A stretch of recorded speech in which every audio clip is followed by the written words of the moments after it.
Hello and welcome all. So without wasting our precious time, let's begin the class.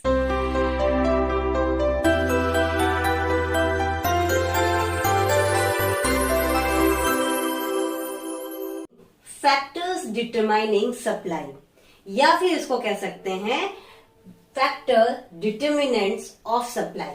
ठीक, पहला है हमारा price of factor. All over the world factors are same. क्या क्या है हमारा? लैंड,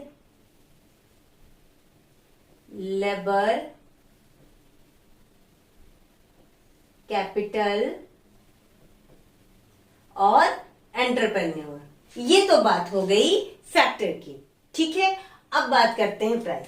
अगर हमारा फैक्टर के प्राइस में इंक्रीज हो रहा है तो क्या हो जाएगा? अगर प्राइस इंक्रीज हो रही है तो क्या होगा? हमारा प्रॉफिट डिक्रीज हो जाएगा. क्यों? क्योंकि हमारा कॉस्ट ऑफ प्रोडक्शन बढ़ जाएगा. और प्रॉफिट डिक्रीज होगा तो क्या होगा? सप्लाई भी डिक्रीज हो जाएगी. है कि नहीं? बात समझ में आई? और अगर हमारा कॉस्ट ऑफ प्रोडक्शन यानी कि जो फैक्टर है हमारा लैंड, लेबर, कैपिटल, एंटरप्रेन्योर का, इसका कॉस्ट कम हो जाएगा, प्राइस कम हो जाएगी तो हमारी प्रॉफिट ज्यादा हो जाएगी, तो सप्लाई ज्यादा हो जाएगा. प्राइस ऑफ अदर गुड या other products. Now suppose firm A है, ठीक, वो एक्स कमोडिटी प्रोड्यूस कर रही है. ओके, अब यहां पे क्या है कि एक्स कमोडिटी की प्राइस ज्यादा हो गई. अब यहां पे क्या हुआ कि प्रॉफिट ज्यादा होगा.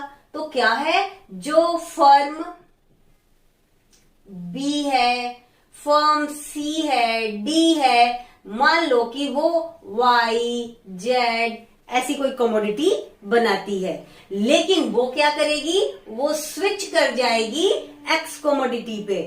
तो क्या होगा? सप्लाई इंक्रीज हो जाएगी. ठीक है, अब क्या है? Production technology. अगर हमारी कोई टेक्नोलॉजी अपडेटेड है, अगर हम अपडेटेड हैं तो क्या होगा? हमारा कॉस्ट ऑफ प्रोडक्शन कम आएगा. कॉस्ट ऑफ प्रोडक्शन कम होगा तो अगेन हमारा प्रॉफिट ज्यादा होगा. प्रॉफिट ज्यादा होगा तो सप्लाई ज्यादा होगा. और अगर हम अपडेटेड नहीं है, हम किसी ओल्ड टेक्नोलॉजी से काम कर रहे हैं, तो वहां पे क्या होगा? हमारा कॉस्ट ऑफ प्रोडक्शन बढ़ेगा और हम मार्केट में कॉम्पिटिटिव नहीं होंगे, हमारी प्रॉफिट कम हो जाएगी, सप्लाई भी कम हो जाएगा. अब यहाँ पे बात करते हैं टैक्स की. अगर टैक्स हमारा ज्यादा है, ठीक है, टैक्स हमारा इंक्रीज कर रहा है, तो हमारा प्रॉफिट डिक्रीज करेगा.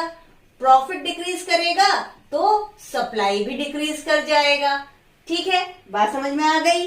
ओके, अब बात करते हैं सब्सिडी की. अगर सब्सिडी हमें ज्यादा मिल रही है, ठीक, सब्सिडी हमको ज्यादा मिली, तो क्या हुआ? यहाँ सब्सिडी को सब लिख दे रहे हैं, ठीक, तो प्रॉफिट हमारी ज्यादा हो जाएगी.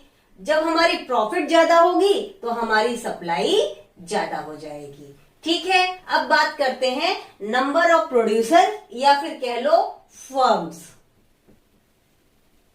ठीक, नंबर ऑफ प्रोड्यूसर्स या फर्म. देखो, अब ये कैसी बात कर सकते हैं हम लोग? जब हम एक्स कमोडिटी के प्राइस हाइक होने की बात कर रहे थे और वहां पे नंबर ऑफ प्रोड्यूसर हमारे ज्यादा हो गए, है ना, तो क्या हुआ कि यहाँ पे सप्लाई ज्यादा हो गई. सप्लाई ज्यादा हो गई तो फिर कुछ ऐसी प्रोड्यूसर, कुछ ऐसे कंपनीज थे जो कि प्रॉफिट को नहीं अवेल कर पाए, तो उनको लॉस हुआ. अब फिर अगेन वो मार्केट से बाहर हो गए, है ना. तो यहाँ पे क्या हुआ? नंबर ऑफ प्रोड्यूसर और फर्म. ये इलास्टिसिटी ऑफ सप्लाई पे, इसमें बहुत अच्छे से इसको एक्सप्लेन करना होगा, तो वहां पे इसको अच्छे से मैं तुम लोग को और समझा दूंगी. Objective of firm. फर्म की ऑब्जेक्टिव क्या है? फर्म की ऑब्जेक्टिव दो तरीके से हो सकती है. एक हो सकती है सेल्स मैक्सिमाइजेशन. ठीक है, बात समझ में आ गई? और दूसरा क्या हो सकता है? दूसरा हो सकता है कि हमारा प्रॉफिट मैक्सिमाइजेशन. तो यहाँ पे अगर सेल्स मैक्सिमाइजेशन की बात कर रहे हैं तो जो प्रोड्यूसर है उसका जो मेन फोकस है वो होगा कि हम सेल को ज्यादा से ज्यादा करें, उस पे अपनी रेवेन्यू को अर्न करें. देन हमारा प्रॉफिट मैक्सिमाइजेशन. प्रॉफिट मैक्सिमाइजेशन पे क्या करेंगे कि यहाँ पे हमारा सेल बहुत ज्यादा हो या ना हो, लेकिन हमारा कंसंट्रेशन किस पे है, प्रॉफिट पे है। इसका मतलब ये है कि प्रॉफिट मैक्सिमाइजेशन में कहीं ना कहीं प्रोडक्ट का प्राइस हाई होगा, और प्रोडक्ट का प्राइस हाई ऐसे ही नहीं हो सकता है, प्रोडक्ट का प्राइस अगर हाई है तो वहां क्वालिटी भी होगी। ठीक, अब बात करते हैं फ्यूचर एक्सपेक्टेशन। यहाँ पे फ्यूचर एक्सपेक्टेशन किस बात को लेके है, फ्यूचर एक्सपेक्टेशन है हमारा यहाँ पे प्राइस को लेके। ठीक, प्रोड्यूसर्स क्या करते हैं कि वो फ्यूचर में एक्सपेक्ट करते हैं कि प्राइस हमारी ज्यादा हो सकती है, तो उसके लिए प्रेजेंट में क्या करते हैं, वो होराइडिंग करते हैं, है ना, होराइडिंग कर देते हैं, जिसकी वजह से फ्यूचर में प्राइस हाइक हो जाती है और सप्लाई अपना प्रेजेंट में वो रोक देते हैं, कम कर देते हैं। ठीक है, बात समझ में आ गई। तो ये है हमारा factor determining supply. I hope कि तुम लोगों को ये बहुत अच्छे तरीके से समझ में आ गया होगा। फटाफट से इसका एक स्क्रीनशॉट ले लो। All the best, take care and don't forget to like, share, subscribe my channel, that is the Kisika Studies.